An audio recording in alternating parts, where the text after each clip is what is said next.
Happy Veterans Day. Thank you to all those who have served and are serving our country. We appreciate you today and always. Welcome into First Take. Rapper Jeezy will be with us later on. We're looking forward to that. And as always, Skip Bayless to my left. Stephen A. Smith is in New York City. I'm Molly Karam. Good morning, guys. Good morning. How y'all doing? Good. I like that shirt. I like it a lot. Of course, I love those colors. Those are Dallas Cowboy colors. Thank you for that. Well, actually, there's no gray in here, but let me say this to you. The fact that you would tell me that you like this shirt makes me want to go back to my closet and take it off. But I will give you credit. I do like that box square. You know, the fact you've been rocking box squares lately over the last few weeks, I see you getting a bit more dapper. I'm impressed. Just trying to keep up.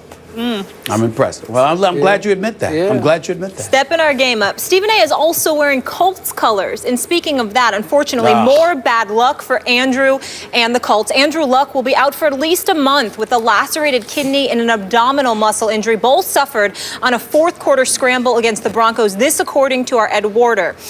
Have the Colts done enough to protect Luck, Stephen A.? Well, obviously, the answer would be no. You know, the reality is that they haven't been that impressive this year. We all know that. And although he's only been sacked 15 times this year, you consider the fact that he's certainly been hit enough. You combine that with the fact that he walked into this season being sacked 100 times over the first 3 years of his career, combined with the fact that he was hit an additional 71 to 80 times. He's been hit a lot over the last several years. So at some point in time, attrition was going to kick in. Somebody was going to catch him right. And as a result, he was going to end up, I didn't know it was going to be with a lacerated kidney and an abdominal muscle tear, but it was going to be something, especially when you consider the fact that you got a guy like Todd Herremans who came over after the Eagles reneged on their deal to give him a new contract. He comes there. He ends up getting benched. Some of the other moves that have taken place in their offensive line, it definitely wasn't up to snuff. It has me looking at Grigson. If Grigson is the guy that tells Chuck Pagano who to insert in the starting lineup at times, if he's the guy that wants to be not just the GM but the coach, and he's the guy that's actually picking the players, he's also the guy that's arguing in the locker room with the owner, stands to reason that the buck clearly stops with him. And because the buck stops with him, remember, Skip Bayless, think about it from this perspective. You're arguing with the owner. Then ultimately Pep Hamilton is ousted as the offensive coordinator because the guy, Rob Chudzinski, is the individual that Chuck Pagano wanted all along. Well, this is Chuck Pagano's fourth year here as well, even though that first year he was battling cancer. And we all thank the good Lord that he's healthy and it seems healthy and he's out there coaching this football team. But when you take those things into account, if he didn't have the offensive coordinator that he wanted initially, and you believe the reports that Grigson had some say in who was starting and who was going to be playing, and you clearly know that as the GM he was picking the players, then the ultimate onus in terms of Andrew Luck's protection or lack thereof falls on the shoulders of their GM, Ryan Grigson. So as far as I'm concerned, an injury can happen on any freak play. It's not like he's directly responsible for this particular injury that happened to Andrew Luck because he could have had the greatest offensive line in the world, and this injury could have still happened. We all recognize that. But the reality is that he's been under duress for most of his career as quarterback of the Indianapolis Colts. That has been definitely on the watch of Grigson, who spent $55 million in the offseason on receivers, but only spent about $55,000 on offensive linemen to protect your franchise quarterback. All of those things being considered, I don't think there's any question that Grigson is the individual that you have to look at when it comes to what ails Andrew Luck. I disagree with everything you just said.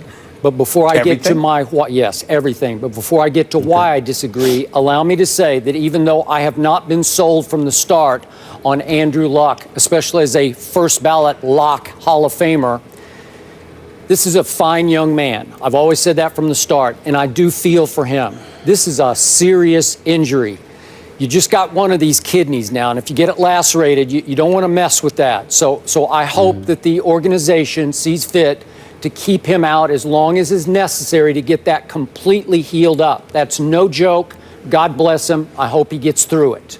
Now, back to your case that you just made.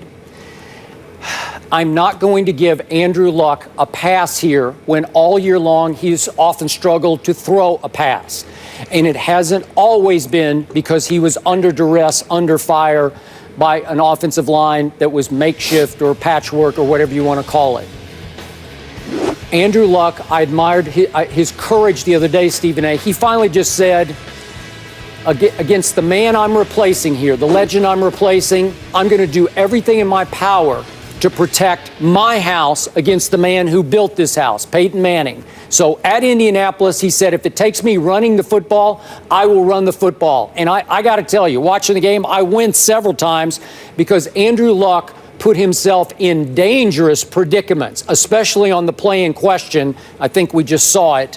If you're going to run downfield and try to run through two tacklers at full speed, bad things are going to happen to quarterbacks. And in this case, unfortunately, it finally happened to Andrew Luck.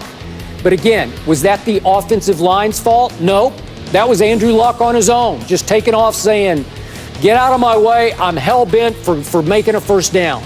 So you can't blame Grigson for that. You can't blame Pep Hamilton for that, obviously. He was the fall guy here, and it still sticks in my craw that he became the scapegoat for an Andrew Luck whose QBR has regressed every year, all 4 years in the league. And right now, even with a good game Sunday against Peyton Manning, he's still ranked 27th in QBR.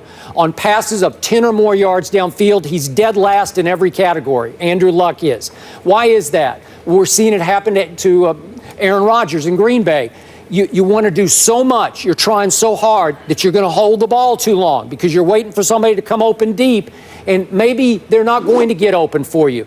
Maybe you need to get the ball out quicker the way Tom Brady does, the way Matt Hasselbeck did when he took over for 2 starts and won both games without committing any turnovers. Now, Andrew committed none against Peyton. I was first to say on Monday, boy, that was really good because he has been a turnover machine as he holds the ball too long and tries to do too much and forces the ball into too many tight windows. But Matt Hasselbeck, in those 2 starts, completed 64% of his passes. How did he do that? Dinking and dunking. Get rid of the ball. Move the chains. Get a little rhythm going. Andrew Luck is completing 55% of his passes. That ranks 30th in the league. Only Cam and Ryan Mallett are below him of previously starting quarterbacks in Mallett's case. So 55% versus 64% for Matt Hasselbeck, that validates my case. Somebody stepped in behind even that offensive line, and it can't be any worse than New England's offensive line, and Matt Hasselbeck moved the chains, getting rid of the football. Luck could be doing the same thing, and he wasn't. He holds it. He runs with it. He's a big strapping kid, and he's going to think, I can stand up to the punishment and make plays. And he's under a lot of pressure, and it finally got to him. But you can't blame it on the GM and the line and the offensive coordinator. In the end, you better blame a lot of it, most of it, on the starting quarterback. Well, see, here's where you and I disagree respectfully, because see, you try to point at it as a point of fact, and I'm saying it's a philosophical difference between you and I, and that's all this is. You're certainly right. I certainly saw Andrew Luck at times in the pocket, not under duress, still underthrowing or overthrowing and being inaccurate. You got a point with that, Skip. There's no question about that. But the facts speak to the level of pressure that he's been under since he was a starting quarterback in Indianapolis with Ryan Grigson as his GM. The facts speak to the offensive line and how troublesome it has been throughout his tenure there. Those are facts as well. And then when you take into account, Skip, the fact that, again, you point to Matt Hasselbeck. I'll give you points for consistency because you're not being hypocritical. The same thing you're saying about Luck in terms of holding him accountable is the same thing you utilize with Tom Brady to give him credit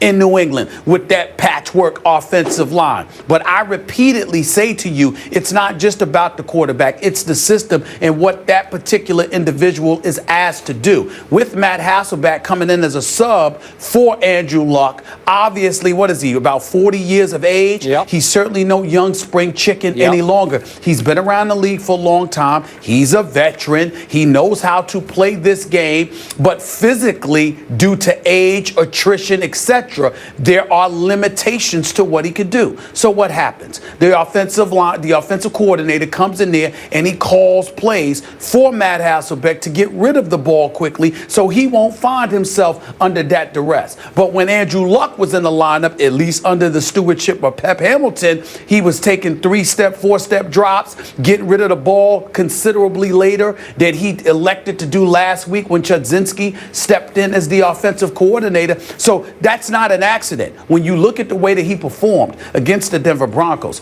and you saw the absence of those turnovers, how they were omitted, and it wasn't anything like the Andrew Luck that we had seen previously that was 1-5 as a starter for the Indianapolis Colts this year. You said, what was the difference? Well, what we saw was a difference with exceptional play calling. We saw a difference in the dip and dunks because he was doing it more frequently. He was getting rid of the ball almost 2 seconds later than he was in the previous 5 starts that he had. So all of those things speak to me not just about his abilities, but also about a system that catered to it. Just the same way it was catered to for Matt Hasselbeck. Just the same way it's catered to for the great Tom Brady. That wasn't what was taking place at times with Andrew Luck. Now, he has responsibility for that. He has culpability. I'm willing to give him at least 50% of it because he's the quarterback. But I can't ignore the things that I'm seeing happening around him when if it were anybody else, look at a Russell Wilson, even though they're having some troubles this year because he was getting sacked religiously, even though he's a better scrambler than Andrew Luck. Offensively, Darrell Bevell and those boys in Seattle have done things to facilitate the growth of Russell Wilson over the course of these first 3 years in the NFL. I would have liked to have seen that with Andrew Luck. The difference is Russell Wilson in Seattle had the Legion of Boom, and they said, Russell, just don't lose for us. Whereas in Indianapolis, Andrew Luck was succeeding Peyton Manning, and they said, Andrew, here's the ball. Could you take us to the promised land? That's the difference. So, bottom line, do you still like the Colts to make it to the Super Bowl?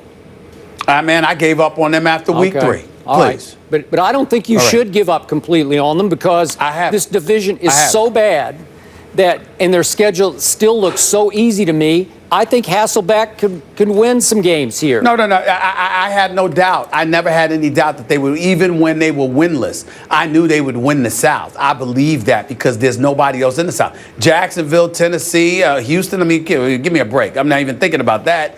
The point is they were going to win the South by default. The question is Cincinnati, Pittsburgh, New England, Denver, are you going to beat those teams? No. And I saw enough very early on to realize there's no way in hell they were going to beat those teams. Fair enough. Appreciate that. Luck, Yes, in sir. addition to a patchwork O-line, also had a suspect defense and running game in one of the oldest rosters in Oh, the so NFL. you're on Luck's side here. I am. Oh, I making am. more excuses. And Russell Wilson Okay. had Marshawn Lynch. He didn't have a guy like that. Okay. But we move on.